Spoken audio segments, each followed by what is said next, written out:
Why do powerful cities surrender without a single battle?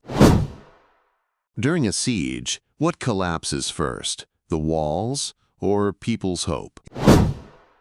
In this video, we'll explore how ancient sieges destroyed cities not with force, but with time, hunger, and economic pressure.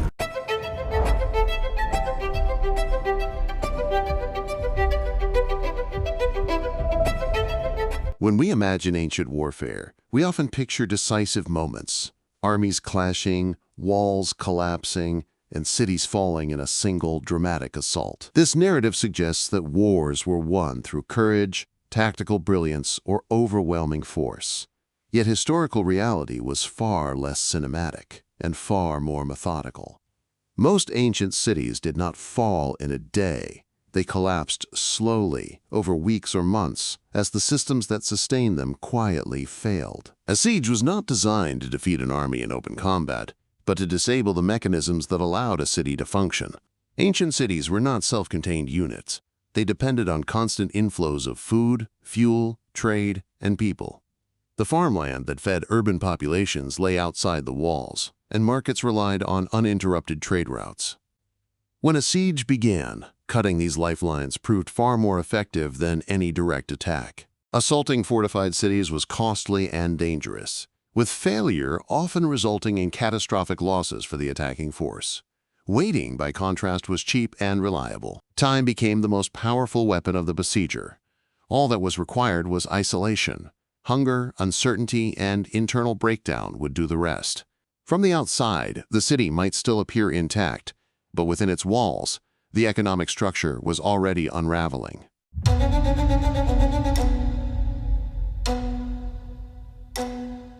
At the beginning of a siege, money does not disappear. Coins continue to circulate, wages are still paid, and laws technically remain in force. On the surface, the economy appears to function. But money is more than a physical object. It is a shared belief that future access to goods and services is secure. When that belief collapses, money loses its meaning. Siege conditions rapidly erode confidence in the future. As food supplies become uncertain, long-term thinking disappears, replaced by an urgent focus on survival. Time horizons shrink from months to days, sometimes to hours. In this environment, economic value is no longer based on future promise, but on immediate utility. Money becomes abstract, while food becomes absolute. Grain replaces silver, bread replaces wages, and ration cards replace contracts. The economy does not collapse chaotically, it simplifies. Value detaches from complex market systems and reattaches itself to survival. Jewelry is traded for meals, possessions become fuel, and currency grows increasingly irrelevant. For many cities, the point of no return is not an empty treasury, but the moment tomorrow no longer feels reliable.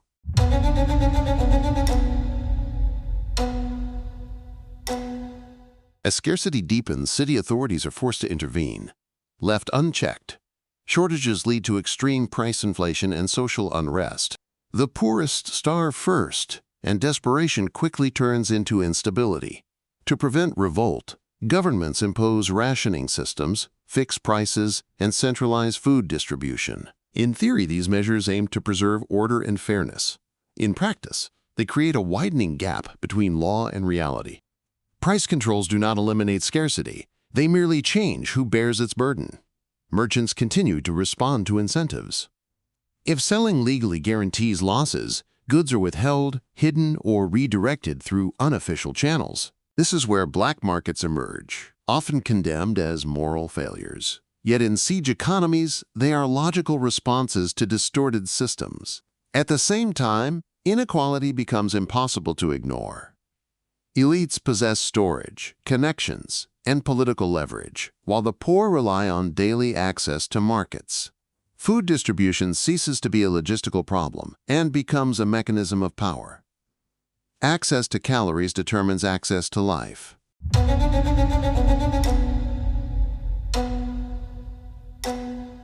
This pattern repeated itself across history. Athens believed its silver reserves and naval dominance would protect it, and for a time they did. But disease, overcrowding, and mounting supply pressures quickly exposed the fragility of those assumptions. The city did not fall because it lacked money, but because its economic model proved unsustainable under pressure. Rome followed a similar path. Currency remained abundant and state authority intact on paper, but when grain shipments faltered, population density turned from strength to liability. Riots erupted, and emperors lost power not through battlefield defeat, but through food shortages.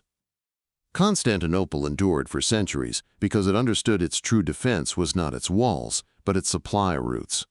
Once those arteries were cut, collapse became inevitable. For this reason, siege economies still feel familiar today. Modern sanctions, blockades, and supply chain disruptions do not target money directly. They target access. Currency may circulate, prices may be posted, but when the flow of essentials breaks down, systems begin to fail. People stop hoarding wealth and start hoarding certainty. Food, energy, and information become survival assets. Cities do not collapse because belief disappears, but because the math no longer works. History does not repeat itself, but pressure always reveals the structure beneath.